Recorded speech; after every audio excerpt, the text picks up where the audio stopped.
Assalamualaikum warahmatullahi wabarakatuh. Halo anak-anak mahasiswa sekalian, bertemu lagi dengan Bu Rahma. Nah, untuk pertemuan kali ini kita akan membahas tentang pembelajaran berbasis multimedia.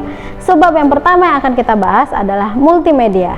Nah, sebagaimana yang anak-anak ketahui, pada materi sebelumnya kita telah membahas mengenai jenis-jenis media seperti audio dan video.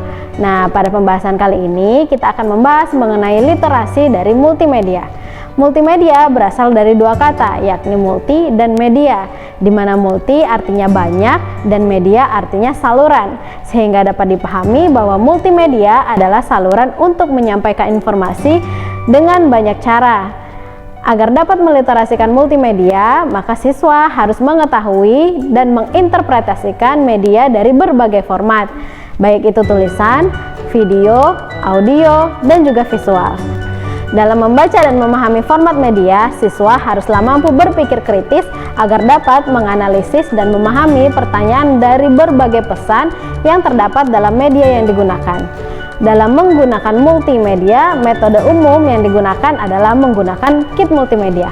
Kit multimedia berisi lebih dari satu jenis media dan sudah disusun sesuai dengan topik yang akan dibahas. Kit pada umumnya berisikan objek nyata, model, ataupun tiruan. Kit juga sering berisikan program komputer, materi audio dan video, worksheet, grafik, atau booklet. Nah, beberapa kit juga didesain untuk digunakan oleh guru di depan kelas dengan cara dipresentasikan. Sebab yang kedua yaitu jenis-jenis multimedia. Yang pertama adalah manipulatif.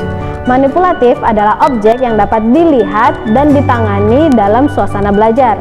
Pada umumnya, manipulatif dalam pembelajaran termasuk dalam model instruktusional, karya wisata, pameran, dan drama.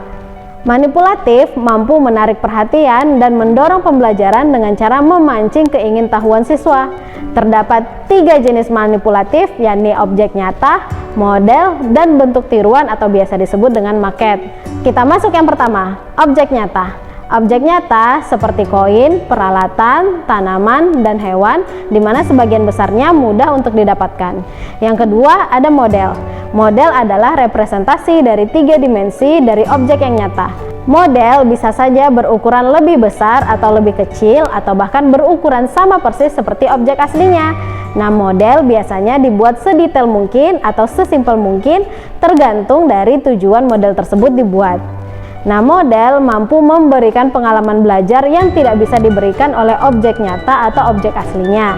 Dan yang ketiga adalah tiruan atau maket. Maket adalah model tampilan sederhana dari objek yang lebih kompleks. Nah, maket dibangun sebagai model kerja untuk menggambarkan operasi dasar perangkat nyata, di mana memungkinkan individu atau kelompok kecil untuk memanipulasi maket pada kenyamanan mereka dan bekerja dengan materi pembelajaran sampai siswa memahaminya. Nah, yang kedua, kita akan mempelajari tentang display surface. Dalam pembelajaran, terkadang guru perlu menunjukkan foto, gambar, grafik, ataupun poster kepada siswa untuk mempermudah pemahaman siswa. Maka, guru bisa menampilkan hal-hal tersebut dengan berbagai cara dan tidak hanya terfokus pada satu cara saja. Beberapa contohnya adalah menampilkan melalui papan tulis, papan pengumuman, papan magnet, ataupun flip chart. Yang ketiga, pameran. Pameran adalah kumpulan dari berbagai objek dan visual yang dirancang untuk membentuk satu kesatuan yang terintegrasi untuk tujuan instruktusional atau tujuan pembelajaran. Setiap visual, objek nyata, model, ataupun tiruan dapat diikutsertakan dalam pameran. Nah, pameran menyediakan format tampilan yang menggabungkan berbagai bahan seperti benda nyata dan model secara bersamaan. Bagaimana guru akan menampilkan materi tergantung pada sejumlah faktor, di antaranya tingkat kognitif siswa, sifat objek, dan juga tujuan pembelajaran, dan tentu saja ketersediaan dari berbagai tampilan dalam pameran tersebut. Nah, sebab ketiga adalah meningkatkan pembelajaran dengan multimedia. Nah, seperti yang kita ketahui, begitu banyak jenis media yang dapat menjadi pilihan guru dalam melakukan pembelajaran. Secara teknis perlu dipahami bahwa penggunaan media haruslah berfungsi sebagai alat bantu untuk memudahkan siswa memahami materi pelajaran yang disampaikan, sehingga media yang dipilih haruslah relevan dengan konten dan konsep materi pelajaran. Jika memang dalam pembelajaran guru merasa lebih cocok menggunakan media sederhana, tidak perlu dipaksakan menggunakan media yang berbasis teknologi informasi dan komunikasi. Namun, penggunaan media berbasis TIK kecenderungannya akan lebih familiar di kalangan siswa karena sesuai dengan perkembangan zaman dan tentu mereka akan sangat menyukai pembelajaran yang dikemas menggunakan media berbasis TIK. Pemanfaatan media yang sesuai dengan kondisi siswa akan sangat mempengaruhi keberhasilan proses pembelajaran dan menjadikan pembelajaran lebih bermakna. Beberapa alasan pembelajaran dengan menggunakan multimedia menjadi lebih bermakna diantaranya yang pertama, memberikan suasana baru kepada siswa. Yang kedua, memberikan tampilan yang asing sehingga menarik sifat keingintahuan siswa. Yang ketiga, memberikan tampilan nyata dari hal-hal yang abstrak. Yang keempat, memungkinkan untuk mengaktifkan lebih banyak indera selama pembelajaran berlangsung. Sebab yang keempat, pembelajaran berbasis multimedia.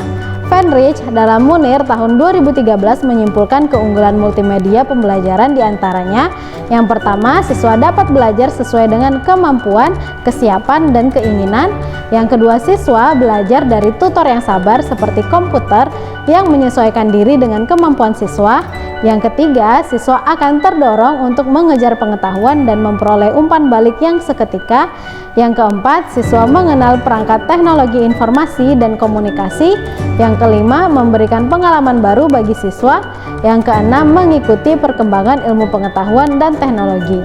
Nah, selain keunggulan, tentunya multimedia juga memiliki beberapa kekurangan. Nah, kekurangan multimedia yang diutarakan oleh Elista tahun 2013 adalah yang pertama, desain yang buruk menyebabkan kebingungan dan kebosanan.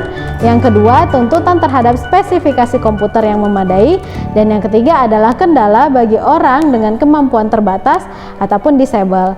Nah, Ananda sekalian, demikian saja materi kita pada pertemuan kali ini. Terima kasih banyak sudah menonton. Jangan lupa dibaca modulnya untuk materi lebih lanjut. Sampai jumpa lagi.